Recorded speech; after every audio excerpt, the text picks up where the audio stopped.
Tudo debaixo, eu esqueci de citar uma palavra que eu gosto bastante de escrever sobre ela, chamada unção. Essa é uma famosa, indefectível palavra coringa, usada para rebater qualquer tipo de argumento como esses que eu estou humildemente vomitando para vocês nessa noite, que apontam a fragilidade técnica e artística dessas práticas. Pode ser um lixo, mas tem unção. Quem é você para se levantar contra um ungido de Deus? Eu quase não recebi e-mails até hoje com esse tipo de ponderação quando eu escrevo sobre o assunto.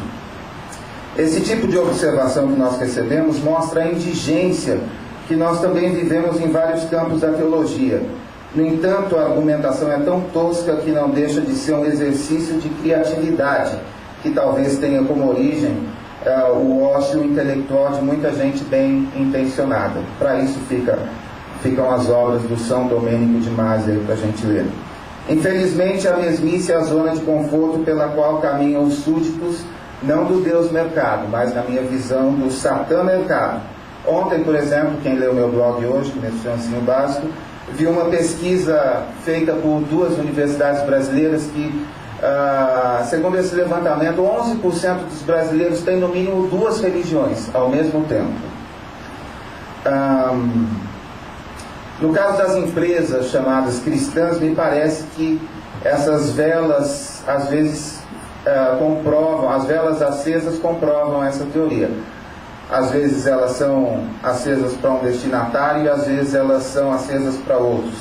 Às 8 horas o culto na empresa é uma bênção. Às 9 os royalties não são pagos. Às 10 os artistas são espoliados em contratos nada ungidos. Às 11 a mídia chapa branca divulga obviedades que só interessam àqueles que veem seus rostos estampados num sorriso plástico, nessas páginas decadentes que a gente vê por aí. No meu caso do Ultimato, 40 anos esse ano, né, mano? Imagina, a Clênia me mata. Merchan básico da minha irmã dermatologista, eu fiquei pensando hoje, quando será inventado um botox para enrijecer um pouquinho a ética e o caráter, atenuando as rugas da nossa total falta de expressão e relevância artística? Acredito que a paciência divina tem limites. Como Paulo lembrou aos Romanos, Deus age em todas as coisas para o bem dos que foram chamados com seu propósito. Continuo citando NVI.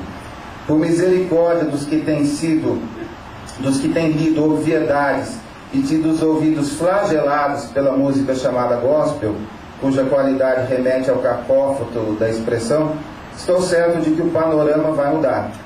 Antes mesmo de ser realizado, esse evento já forneceu boas lufadas de ar fresco. Lamento a ausência do Júnior para dizer, e ele iria concordar comigo, que de más lufadas a gente já está cansado. E vai ser uma biografia, né, desse novo escritor aí, não sei se qual editora que vai se aventurar a lançar esse senhor. Dia desses eu postei uma frase legal do Ionesco, maior expoente do teatro do absurdo, e eu acredito que tem bastante a ver com o que a gente está falando hoje. Disse o dramaturgo que ideologias nos separam, sonhos e angústias nos unem. Absurdos e ideias à parte, nós comungamos hoje aqui o desejo de ver esse cenário transformado. E falar em comungamos, parece que vai ter vinho depois, né? Então, beleza. Vai ter pão também. Talvez seja o momento de recorrer a Santo Expedito, considerado especialistas em causas urgentes. Viu como tem gente que conhece? Já completaram aí para mim.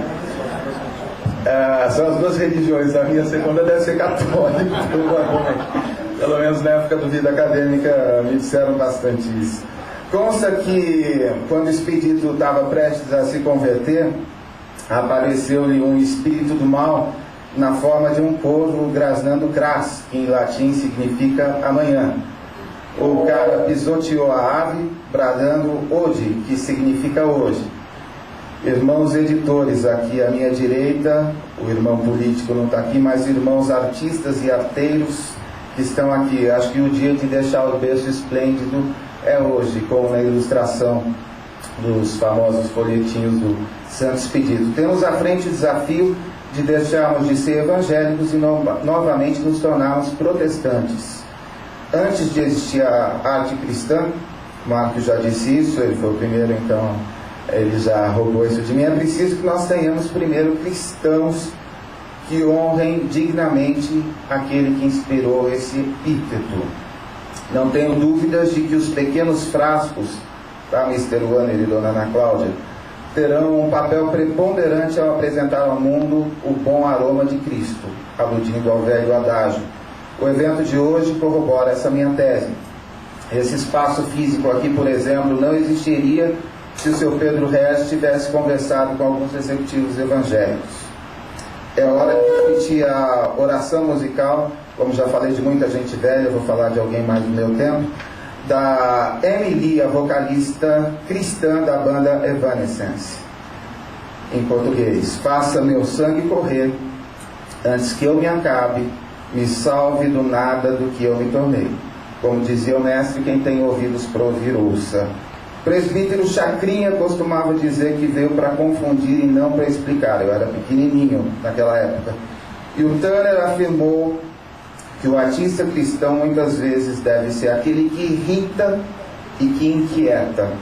Se de alguma forma essa minha curta incontinência verbal irritou ou inquietou algum de vocês, o objetivo da minha reflexão, antes mesmo do debate, já foi alcançado, e as minhas orações atendidas.